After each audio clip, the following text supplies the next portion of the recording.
મિત્રો ટેકનિકલ ખેડૂત ચેનલમાં આપ સર્વ મિત્રોનું સ્વાગત છે। તો મિત્રો આજના વિડીયોની અંદર આપણે વાત કરીશું આવાસ યોજના। પોતાનું ઘર બનાવવા માટે અત્યારે સરકાર દ્વારા યોજના શરૂ છે। ઓનલાઈન તમે ફોર્મ ભરી શકો છો।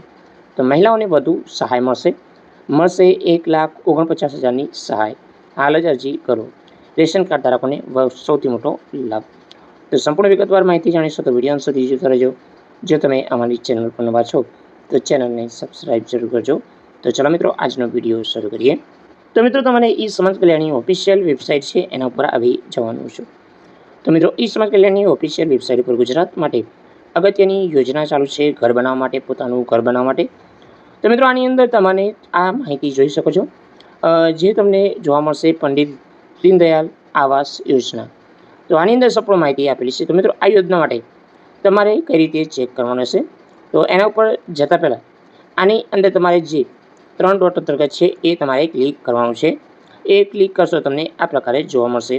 તો આના અંદર ત્રીજા નંબરનું જે જોવા મળે છે એના ઉપર ક્લિક કરવાનું છે। એના ઉપર ક્લિક કરશો તો તમને આ માહિતી અંતર્ગત સંપૂર્ણ માહિતી તમને જોવા મળશે। તો આની અંદર કઈ કઈ યોજનાઓ ચાલુ છે તો મિત્રો આની અંદર તમે જોઈ શકો છો હાલ જે યોજના ચાલુ છે જે તમે જોઈ શકો છો ઓપન પંડિત દીનદયાળ આવાસ યોજના। તો એના પર તમે ક્લિક કરશો તો આ યોજના અંતર્ગત જે અગત્યની વિગતો છે એ તમને જોવા મળશે।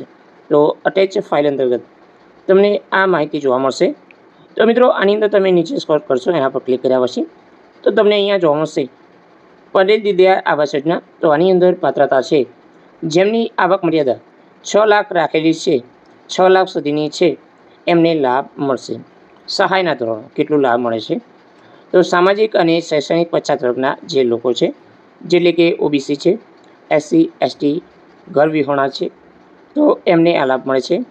તો મિત્રો આની અંદર ગામડામાં વસવાટની મુશ્કેલ દૂર કરવા માટે માલિકી પ્લોટ છે તો તમને ઘર બનાવવા માટે 1,20,000 રૂપિયાની સહાય આપવામાં આવે છે।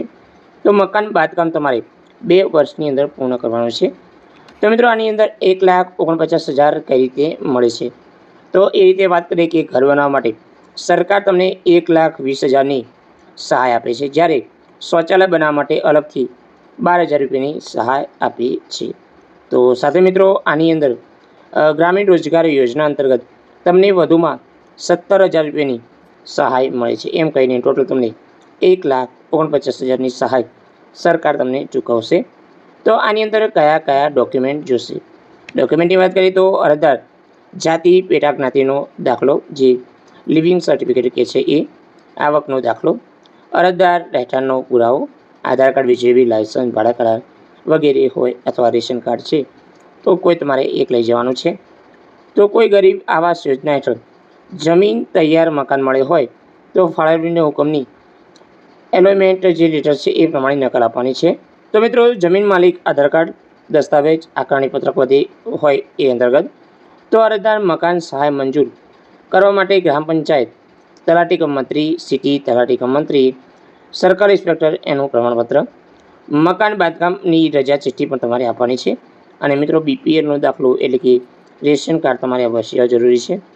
તો મિત્રો જો વિધવા હોય તો પતિનો મરણનો દાખલો આપવાનો છે। જે જમીન પર મકાન બાંધવાનું છે તે જમીનનું ક્ષેત્રફળ ચતુર્થ યાદી આપવાની છે જે તમને તલાટી કમ મંત્રી પાસેથી મળશે। તો તમારે બેંકમાં પૈસા આવે એ બાબતે પાસબુકની નકલ અથવા કેન્સલ ચેક, તો અરજદારનો ફોટો, આટલી તમારી વિગતો આપવાની છે।